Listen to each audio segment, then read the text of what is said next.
June 4, 1943, Railroad Street, Malaysia, Texas. The pencil trembled slightly in Anna Fritzia Vera Burkhardt's hand as he wrote in his hidden diary, recording words that would have earned him solitary confinement if discovered by his own officers. The Americans must be lying to us.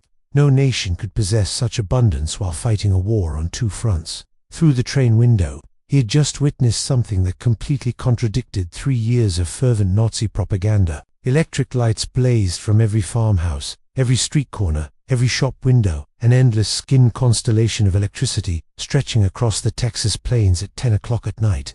In Germany, blackout regulations had plunged the Reich into darkness since 1940, and even before the war, rural electrification reached barely 20% of German farms. Yet here, in what Nazi propaganda had described as a decadent, collapsed America, electricity flowed like water from that train. 1,850 veterans of Erwin Rommel's Afrika Korps stepped down.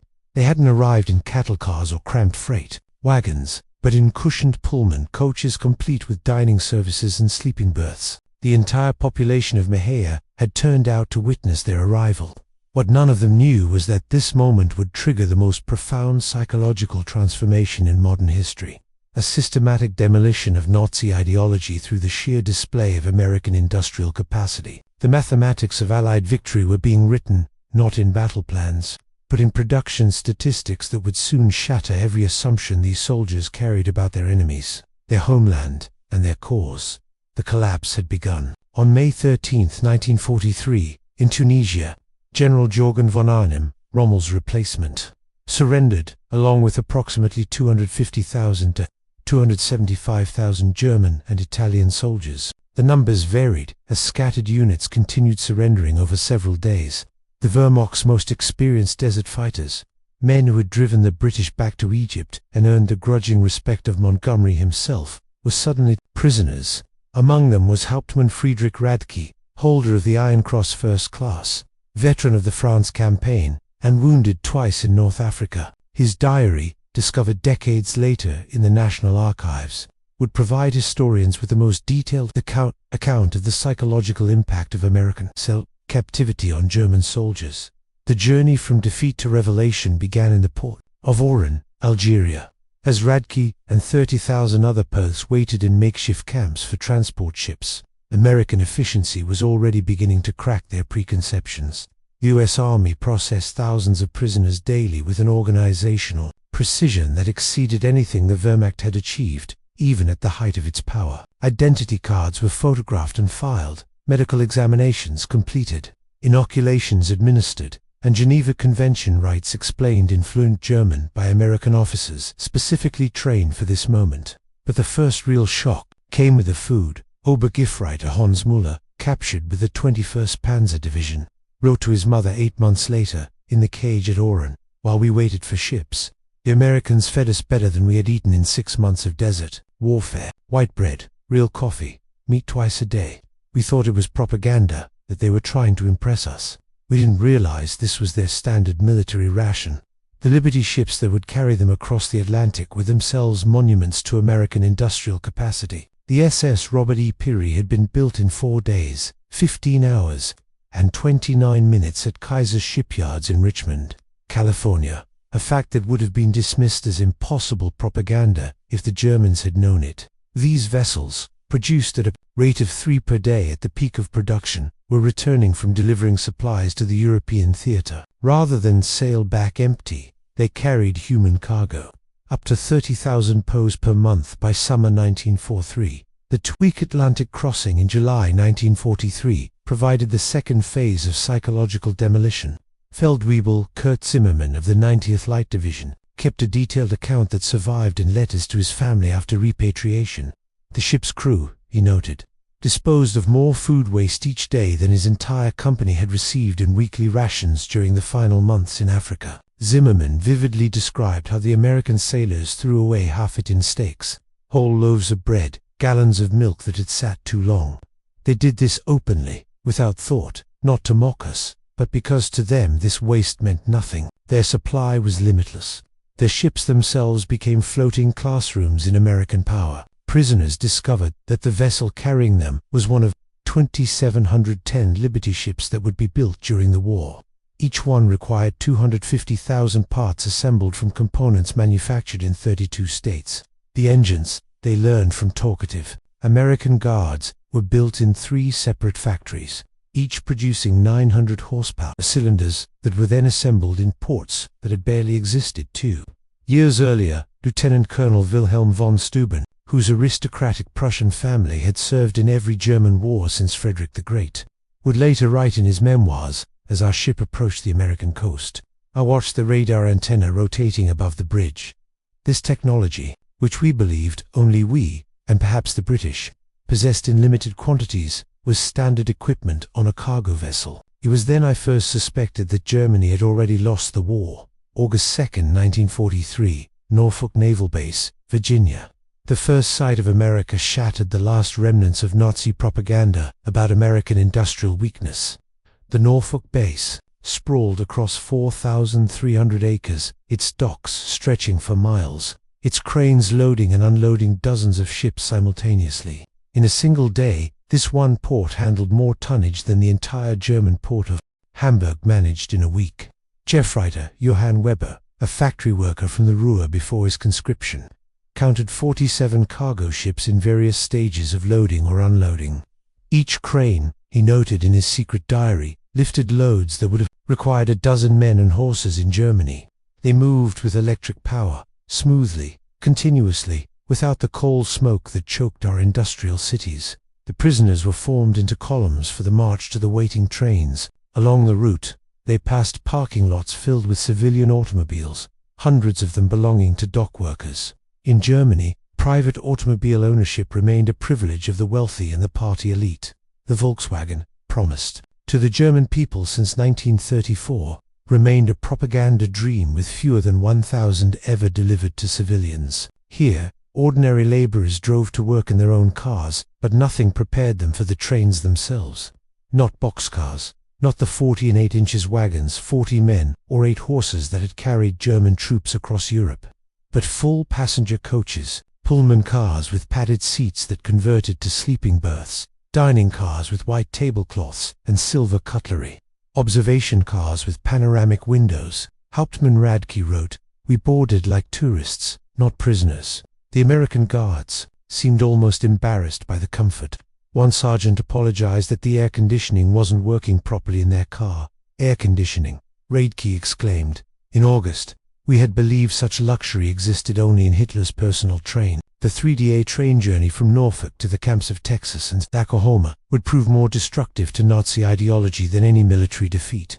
As the trains rolled through Virginia, the prisoners pressed their faces against the windows, witnessing an America that couldn't exist, according to everything they had been told.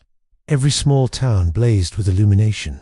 Martinsville, Danville, Greensboro, communities that, in Germany, would have been lucky to have a single electric street lamp displayed illuminated shop windows, electric signs, houses with lights burning in multiple rooms. The trains passed factories running night shifts, their windows glowing, parking lots full even at midnight. Obergefreiter Meyer, whose father was a Nazi party block leader in Hamburg, wrote in a letter discovered in 1987, "We passed through dozens of cities that first night. Every one had more electricity than all of Hamburg. The guards told us this was normal, that every American town had electricity since the 1920s. I called him a liar. He just shrugged and said we would see." Roanoke, Virginia. The trains stopped for water and coal. The prisoners watched as American railway workers performed in 30 minutes what would have taken 2 hours in Germany. Automated coal loaders, electric water pumps, mechanized lubrication systems, every aspect of the operation demonstrated technological superiority. More disturbing still was the casual wealth of the workers themselves. They wore leather boots that would have cost a German laborer 2 months' wages. They drank Coca-Cola from glass bottles and threw the empties into bins without thought. They smoked cigarettes continuously, stubbing them out half-finished. Feldrebel Hinrich Müller, an electrical engineer from Siemens before the war, calculated that the single railway yard they stopped in used more electricity in 1 hour than his entire district in Berlin used in a day. The waste was magnificent. He wrote, "They left lights burning in empty buildings. Electric fans ran in vacant rooms. It was the carelessness of infinite resource. As the trains crossed into Tennessee and Kentucky, the prisoners encountered American industrial power in full display. Through the windows, they watched endless factories, each one larger than anything most had seen in Germany. The Alcoa aluminum plant in Tennessee stretched for 3 miles along the river, its electric furnaces consuming 175,000 kilowatts of power, more than the entire city of Munich. Near Louisville, the trains slowed as they passed the Rubbertown complex, where synthetic rubber plants had sprung from empty fields in just 18 months. 4 massive facilities, each employing thousands of workers, were producing 800,000 tons of synthetic rubber annually. Germany, despite inventing the process, had never managed more than 120,000 tons in its best year. Oberleutnant Erich Hoffmann, a chemist from IG Farben, understood the implications immediately. In a post-war interview, he recalled, "I knew those plants. I could see the distillation columns, the catalytic crackers. Each facility was more advanced than anything we had built, and there were 4 of them just in this one location. They told us there were dozens more across the country." The trains passed Ford's Willow Run plant outside Detroit, visible from miles away. This single factory, built in just 9 months, produced a B-24 Liberator bomber every 63 minutes. At peak production, 42,000 workers assembled bombers from 1,550,000 parts, manufactured by 1,500 subcontractors. The plant consumed 2.5 million square feet of floor space and used more electricity than the entire German city of Cologne. Haupt Worrell, a Luftwaffe pilot shot down over Tunisia, pressed his face against the window as they passed. He counted 17 B-24s in various stages of completion, visible from the train. We had been told American planes were inferior, hastily built, would fall apart in combat. He reflected, but I could see the precision of the assembly lines, the quality of the construction. These were not inferior aircraft. They were simply built faster than we could imagine possible. The deeper the trains penetrated into America, the more complete became the destruction of Nazi mythology. In St. Louis, they crossed the Mississippi River on the Eats Bridge, while below them, barges carried more grain than the entire German harvest of 1942.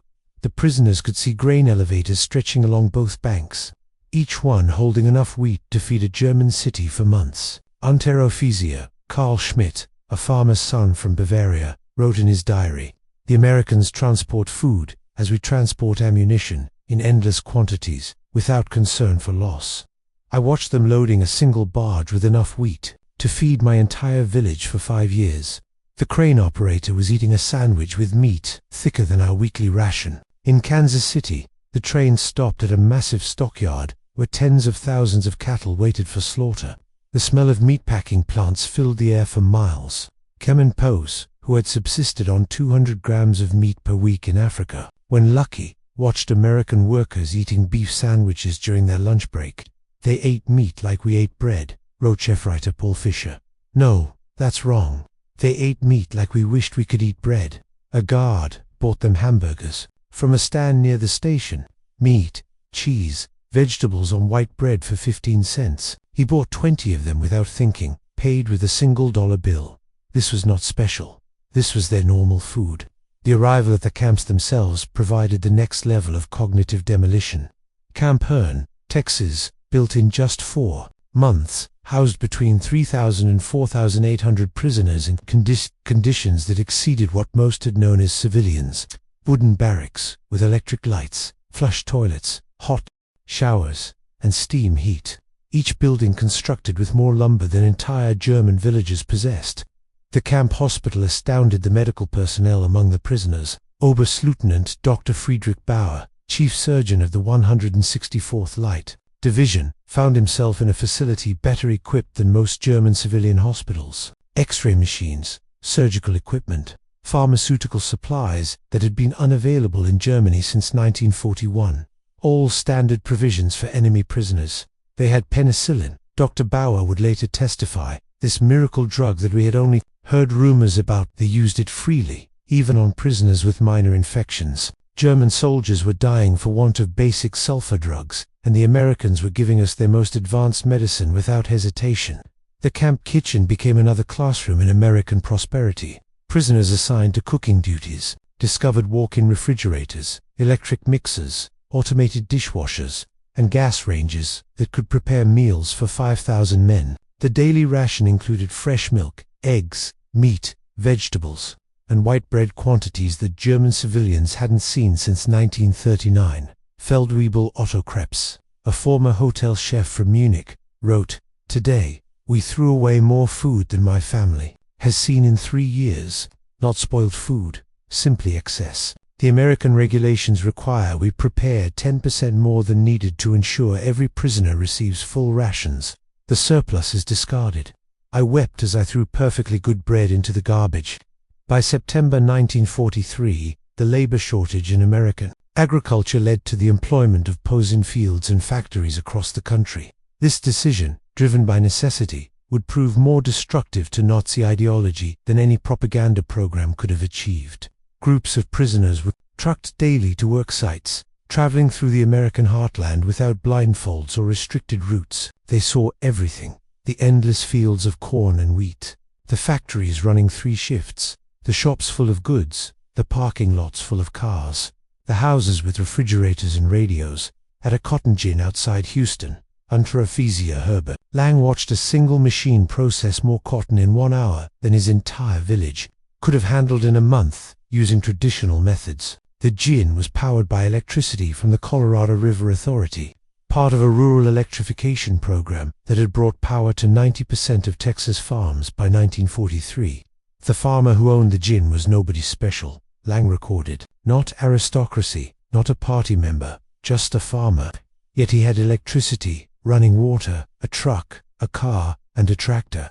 His workers, including the Negroes, ate lunch from boxes containing more food than German workers received in a week. And this was normal. Every farm we passed was the same. In Nebraska, prisoners worked in sugar beet fields, witnessing agricultural mechanization that defied comprehension. A single combine harvester, they learned, could do the work of 100 men.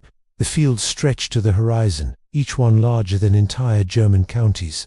The farmers spoke casually of yields that would have been fantasy in Germany. 60 bushels of wheat per acre compared to Germany's 30 on the best land. Jeff writer Wilhelm Hoffmann, working on a farm outside Scottsbluff, wrote, "The farmer's son, a boy of 16, drove a tractor worth more than everything my father had earned in his lifetime. When I mentioned this, the boy laughed and said it wasn't even a particularly good tractor. His father was waiting for a new model from John Deere that would be even better." The most devastating revelations came to those prisoners who worked near or in American factories. While Geneva Convention rules prohibited direct war production work, POWs could work in industries that freed American workers for military production. This technicality allowed thousands of German prisoners to witness American industrial capacity firsthand. At a Campbell soup factory in New Jersey, prisoners watched production lines that processed more tomatoes in a single day than most German factories handled in a month. The facility operated with a skeleton crew of women and elderly men, as most young workers were in the military. Yet production exceeded peacetime. Levers Stabs Feldwebel Ernst Wagner, who had worked in a German food processing plant before the war, documented the experience. Everything was automated. Electric conveyor belts, automatic filling machines, steam cookers that processed hundreds of cans simultaneously. One elderly woman monitored controls that managed what would have required 50 workers in Germany. She did this while listening to a radio and drinking coffee. Near Detroit, prisoners unloading coal at a power plant gained glimpses of the automotive industry's conversion to war production. The River Rouge complex, visible across the water, employed 100,000 workers producing jeeps, aircraft engines, and tanks. The plant consumed 1.5 million kilowatts of electricity daily, more than the entire city of Hamburg. "We could see the parking lots," wrote Obergifreiter Franz Kellner. "Thousands of cars belonging to workers. Workers. In Germany, even our officers rarely owned cars. Here, factory workers drove to work. The guard told us many workers owned 2 cars, one for work, one for family use. We thought he was mocking us."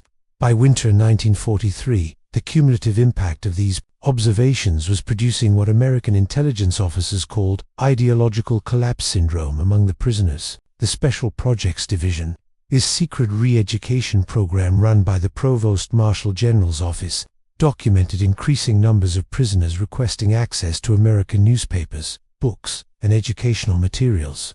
Major Paul Noland, a member of the monitoring team, reported in December 1943, "The prisoners no longer argue when shown production statistics. They have seen too much.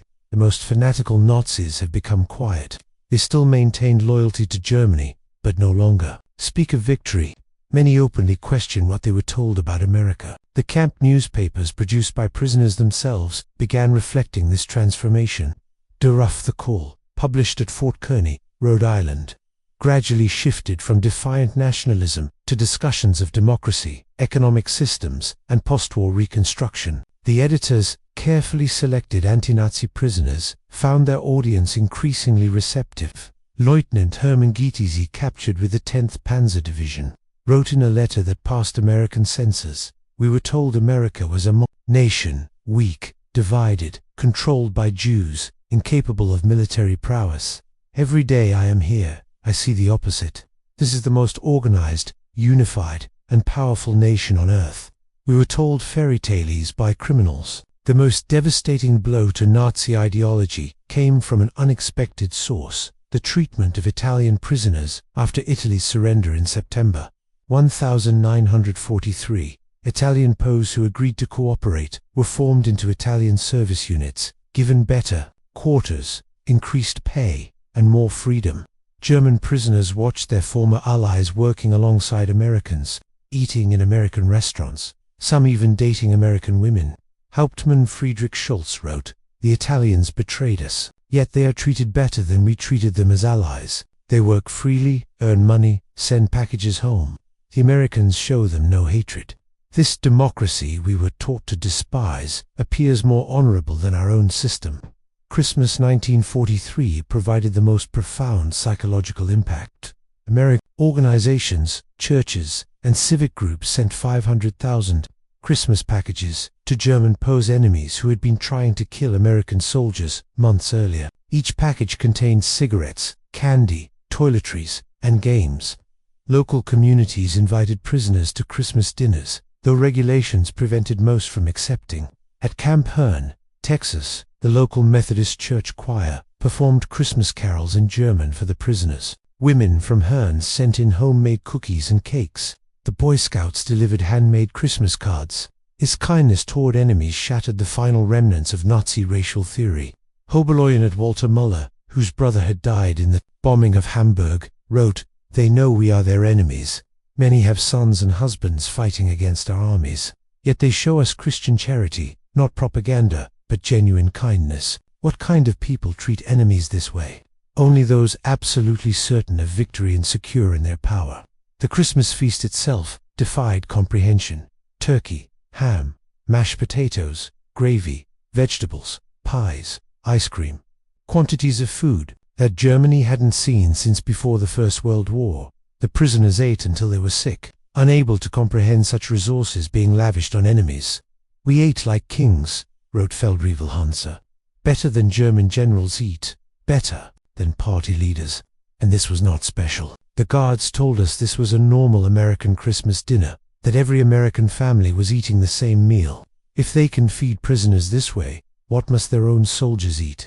By early 1944, over 40,000 German prisoners were enrolled in educational programs. They studied English, American history, mathematics, and sciences. The University of Chicago provided correspondence courses. Stanford University sent professors to lecture on democracy and economics. The thirst for knowledge was insatiable. Prisoners who had been told Americans were cultureless barbarians discovered libraries with millions of books, universities that welcomed all social classes, and scientific research that led the world. They read American newspapers freely, comparing multiple viewpoints, something impossible in Nazi Germany. Hauptmann, Dr. Wilhelm von Braun, a physicist conscripted from the Kaiser Wilhelm Institute, attended lectures on atomic physics at Camp Shelby. He later wrote, "American professors, including Jewish refugees from Germany, taught us without hatred. They spoke of science as universal, belonging to all humanity. They were years ahead of German research, and they shared knowledge with enemies." This generosity of spirit was incomprehensible to minds shaped by Nazi ideology. The camp theaters showed American films, not propaganda, but regular Hollywood productions. Prisoners watched Gone with the Wind, seeing a depiction of American defeat and recovery that resonated with their own situation. They saw The Grapes of Wrath, amazed that Americans would show such self-criticism to enemies. They hide nothing, wrote Lieutenant Joseph Kramer. They show their problems, their failures, their conflicts. Yet this honesty makes them stronger, not weaker. In Germany, such criticism would mean death. Here it is considered patriotic. Spring 1944 brought expanded prisoner labor programs as American production reached its peak. German POWs worked in canneries, mills, and fabrication plants, witnessing the full might of American industrial capacity. The numbers told a story that no propaganda could counter.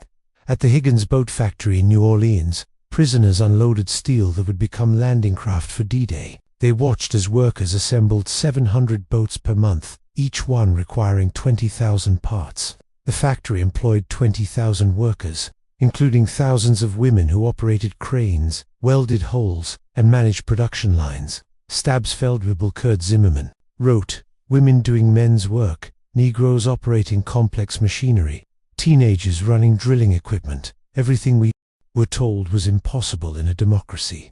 Yet production never stopped. 3 shifts, 24 hours, 7 days a week. They produced more boats in a month than our entire Navy built in a year.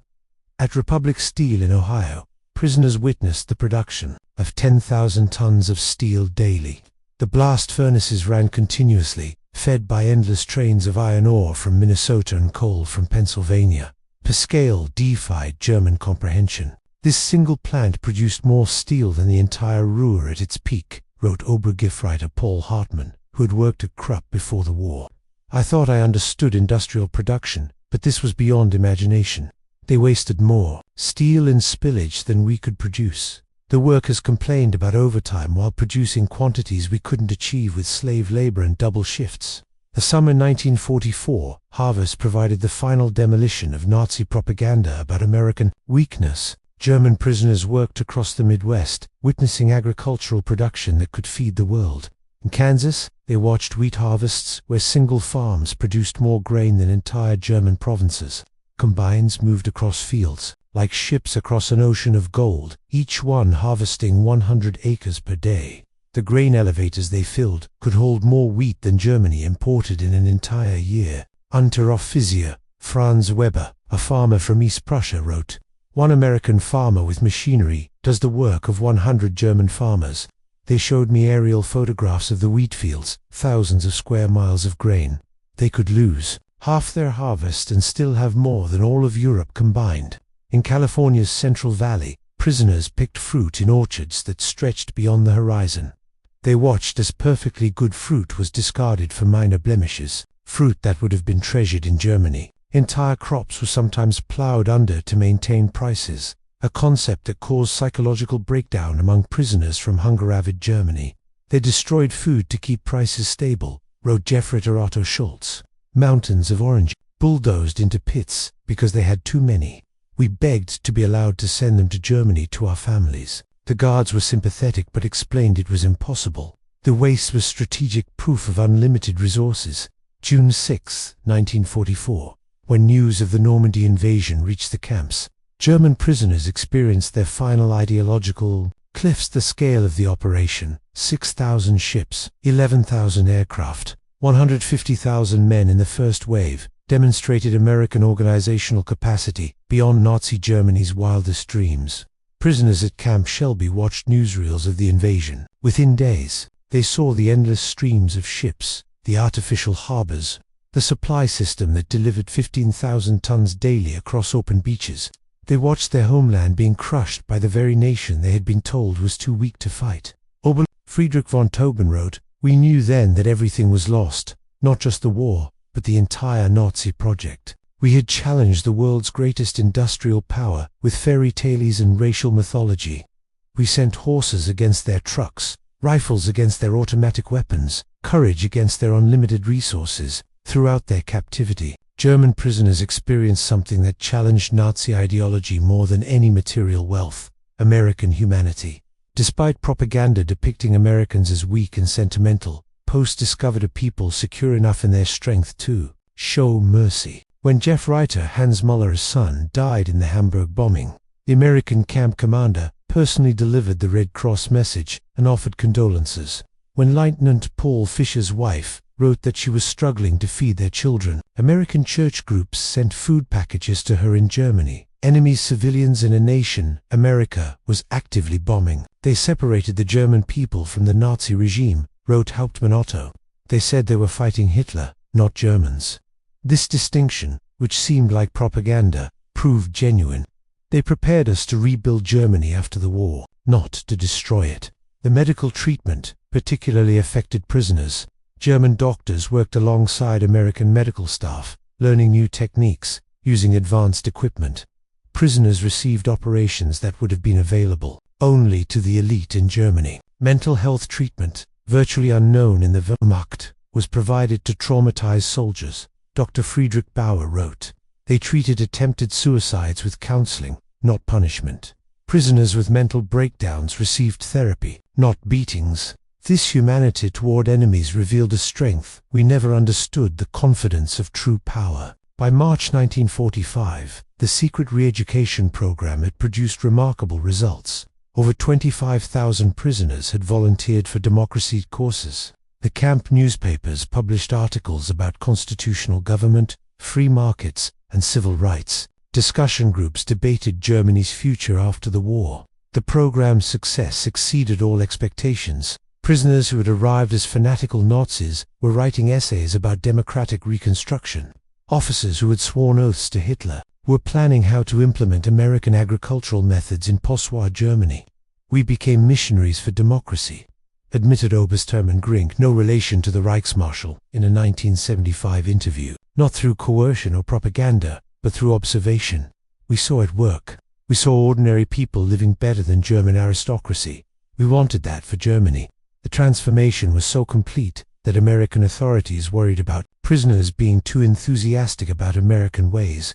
Some requested to stay in America after the war. Others married American women they met through prison correspondence programs. Thousands would eventually immigrate to America in the 1950s. April 1945 brought the final revelation. As American forces liberated concentration camps in Germany, the footage was shown to German Post, and he refused to believe it initially, claiming it was propaganda, but the evidence was overwhelming. Testimony from American soldiers, photographs, newsreels, and eventually letters from Germany confirming the horror. The psychological impact was devastating. Men who had maintained some pride in German honor despite military defeat now faced the complete moral collapse of their nation. Everything they had fought for was not just defeated, but evil. Hauptmann Walter Schmidt wrote the most eloquent summary. "We thought we were warriors for a great cause. We discovered we were tools of criminals. We believed we were bringing civilization to inferior peoples. We found that we were the barbarians. The Americans we called weak and decadent showed us what civilization actually meant." As the war ended, in May 1945, German POWs faced repatriation with mixed emotions. They had witnessed an America that contradicted everything they had believed. They had eaten better as prisoners than as soldiers. They had been treated with more dignity by enemies than by their own government. The last months of captivity were spent preparing for return to a destroyed Germany. American authorities provided vocational training, agricultural education, and political instruction. Prisoners learned about the Marshall Plan before it was announced. Understanding that America would rebuild rather than punish Germany prepared us to rebuild our country, wrote Oberst Friedrich von Tauben. They gave us skills, knowledge, hope. They transformed defeated soldiers into future citizens. This generosity from victors was incomprehensible to minds shaped by Nazi vindictiveness. Between 1945 and 1946, 371,683 German POWs were repatriated from American camps. They returned to a Germany divided, destroyed, and destitute. But they brought with them something precious: knowledge of how a democratic industrial society functioned. The German POWs who experienced American prosperity became unwitting agents of transformation in post-war Germany. They had seen industrial efficiency, agricultural productivity, and democratic prosperity. They knew reconstruction was possible because they had witnessed a society that had achieved it. Many former POWs rose to prominence in West Germany's Reconstruction. Hans Kroll, a prisoner at Camp Shelby, became West German ambassador to the United States. Walter Holstein, who taught classes at Camp CO, became president of the European Commission. Rudiger von Vormar, held at Camp Herne, served as German permanent representative to the United Nations. Edward Ackerman, prisoner at Fort Robinson, became a leader in German agricultural reform. They brought American methods to German industry, American efficiency to German agriculture, and American democratic ideals to German politics. The economic miracle of the 1950s was built partly on knowledge gained in American prison camps. We learned that prosperity came from freedom, not conquest. Hans Kroll wrote in his memoirs, "We saw that democracy created wealth, that diversity brought strength, that treating workers well increased production." These lessons learned as prisoners shaped the new Germany. Historians have called the German POW experience in America one of the most successful re-education programs in history. Without coercion, without propaganda in the traditional sense, American industrial might and democracy converted, hardened Nazis into future democratic citizens. The program succeeded because it relied not on words, but on observation. Prisoners saw American society functioning at peak efficiency while treating enemies with dignity. They witnessed industrial capacity that made German production look primitive. They experienced a standard of living that exposed Nazi promises as fantasies. Dr. Arnold Kramer, the leading historian of German POWs in America, concluded, "America won the propaganda war not through clever messages, but through sheer reality. Every full meal, every electric light, every working toilet was an argument against Nazism. The POWs were converted by prosperity." The statistics support this assessment. Of the 371,683 German POWs held in America, fewer than 1% attempted escape, with only 2,222 total attempts recorded. 0 successful permanent escapes. Most escapees were recaptured within 24 hours, and no American civilians were harmed by escaped POWs. Post-war surveys showed that 95% rated their treatment as good or excellent. Most remarkably, thousands maintained correspondence with American families for decades after the war. In 1985, on the 40th anniversary of the war's end, surviving German POWs held a reunion in Austin, Texas. Over 500 former prisoners returned to America, many bringing their families to show them where their transformation had begun. Former Obergefreiter Hans V., who had been held at Fort Robinson, Nebraska, and later returned to become a physician in Georgetown, Maine, spoke at the reunion. Life in the camps was a vast improvement for many of us who had grown up in cold water flats in Germany. We discovered running water, central heating, and abundant food.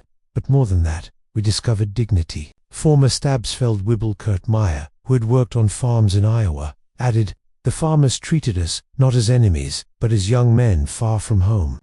They shared their meals, their knowledge, sometimes their homes.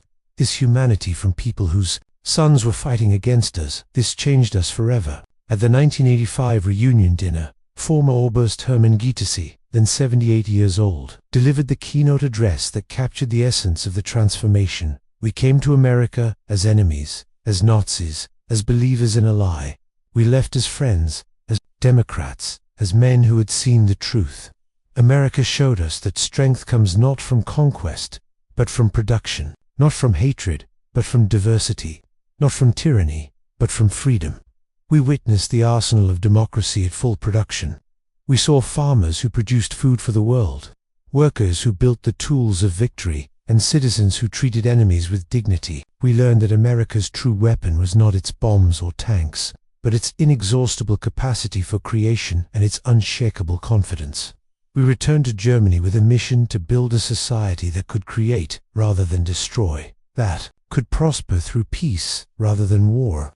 The Germany that rose from the ashes was built on lessons learned in American prison camps. We who came as conquerors left as students. To America from your former enemies, now your friends. Thank you for showing us the way." The auditorium erupted in a standing ovation. Americans and Germans together.